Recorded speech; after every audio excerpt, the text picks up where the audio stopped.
everybody. Today is March 11th, 2017. And just by looking outside, you're probably thinking, oh, okay, tonight and tomorrow is going to be your typical spring kind of day since it's been so much warmer than average. You already have leaves on the right for pear trees. There, the leaves are already grown out. And of course, the grass is already starting to grow. A lot of other trees are either budding out or starting to grow their leaves. You're thinking, oh, nothing major is going to happen. Nothing spectacular. And maybe the only spectacular thing would be record warmth. Not quite. Despite having record high temperatures on many occasions this winter, winter is officially making a comeback to this area for a few days. And it's going to be kind of an epic comeback. Right now it's about 50 degrees, but something interesting is going to be happening tonight and tomorrow morning. It was early January that we had about 4 or 5 inches of snow, followed by extreme warmth.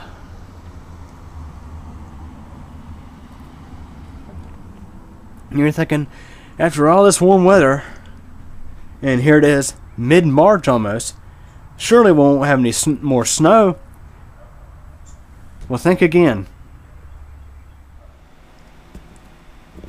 So anyways, as of the 5 o'clock advisory, it's 50 degrees out. I'm going to refresh this again. Okay, make that 49. 49 degrees and cloudy. And you can see we have a freeze watch. Well, normally in this area we don't have freeze watches and warnings and frost advisories and such. Those usually do not happen until about April.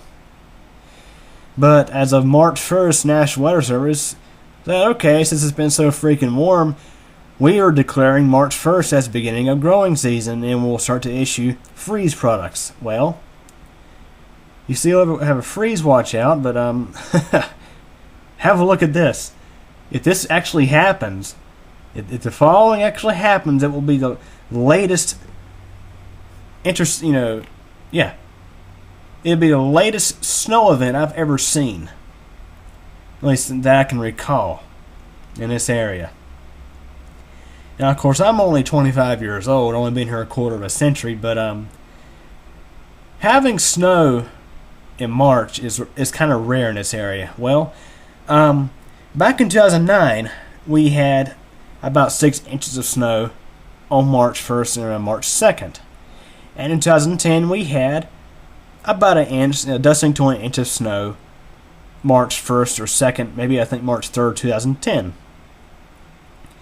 But here we are at March 11th, usually after the first few days into March, winter weather is pretty much gone. There's no chance of it until the following winter season. But this is definitely an interesting curveball being thrown at me by this winter season. I mean, it's been crazy. I mean, there for the longest time we haven't had any freezing weather, and now we're getting snow. Yeah. Now this forecast keeps changing. It's like every 5 minutes it changes. At first they're saying rain to snow. Next minute they're saying snow. But look at this. Sunday, high of 51, but you see you have snow there.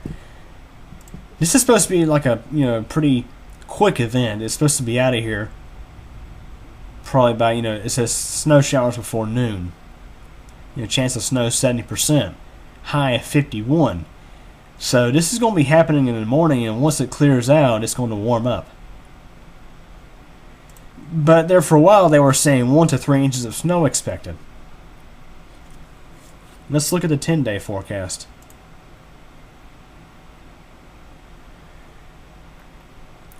Rain to snow, AM snow showers, and then it's going to be followed by unseasonably cold temperatures. Now, low 20s, I mean it's still winter time, but this is definitely cooler than average. lows in the low 20s. That's going to be a hard freeze. Imagine what that's going to do to all the trees that have already got their leaves and all the trees that are budding out. It's not going to be very nice for them, is all I can say. Just to give you an idea, let's look at the monthly outlook, and you can see how our weather has been. I mean, today's the 11th. Just 2 days ago, we had highs in the mid-70s. 3 days straight was 70s. If we look here, last week we had a low of 28. Let's go back to February and look. Let's see, January 29th, low of 32. Okay, February 4th we have a low of 26, and then on the 5th we have a low of 29. I'm just trying to figure out the last time we had in February that we had a freezing situation here. February 10th, 28 degrees for a low. Okay, on the 14th, 32 for a low. Okay, here it is. For the 14th, so after the 14th, we have about 2 weeks straight of no freezing weather, no freezing temperatures for lows. And look at all these 70s. Now, on the 12th, it said we had a high of 79, but actually it got up to 81. That was the high I actually witnessed, was 81 degrees, which is extremely warm for that time of year.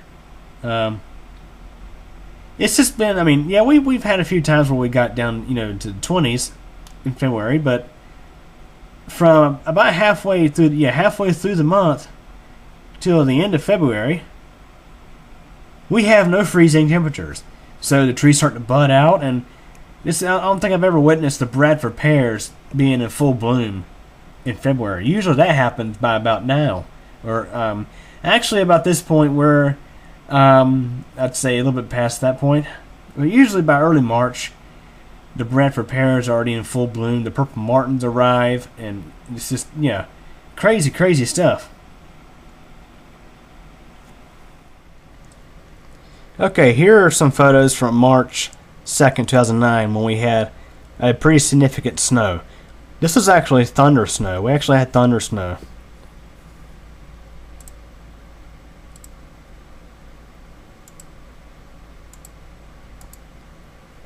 There's my neighbor's Bradford pear tree, and it already had blooms on it because, it was funny. Kind of similar situation. February, I think, was a little warmer than average, so the tree started to bud out. Yeah.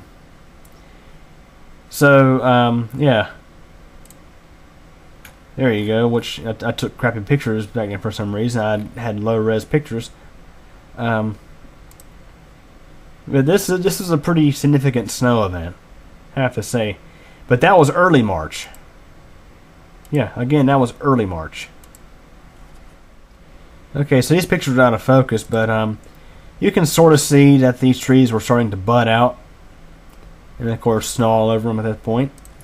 Believe it or not, the snow actually saved these trees from getting burnt by the cold temperatures that we had at the time.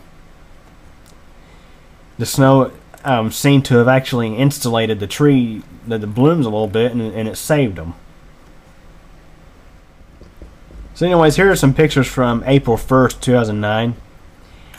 And the trees in these pictures look about how the trees look right now. You see the Bradford pear has already got its leaves, and the other trees are just getting started. This gives you an idea how warm this winter has been. Okay guys, bingo. Found a picture I was looking for. This was March 26, 2010.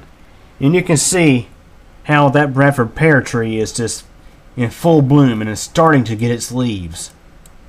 You can sort of see right there, it's just starting to get its leaves. There's another picture of it. Which there's Luke. And you can see these other trees are just starting to bud out. And here it is, March 11th, 2017, and the same Bradford pear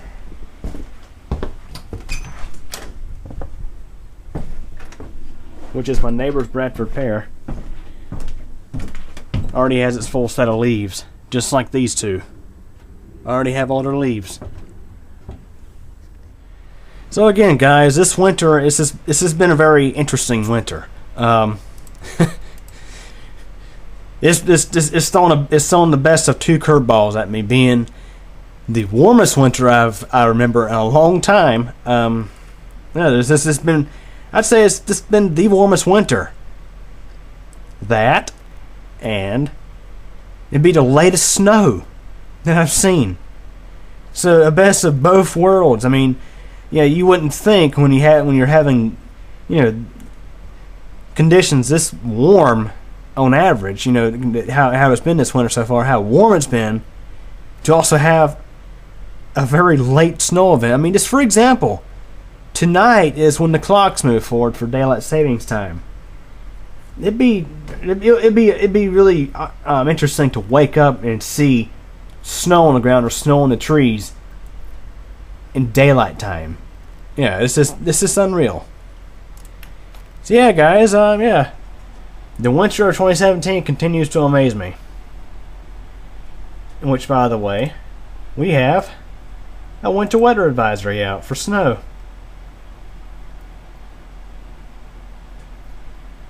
There you have it. Thanks for watching.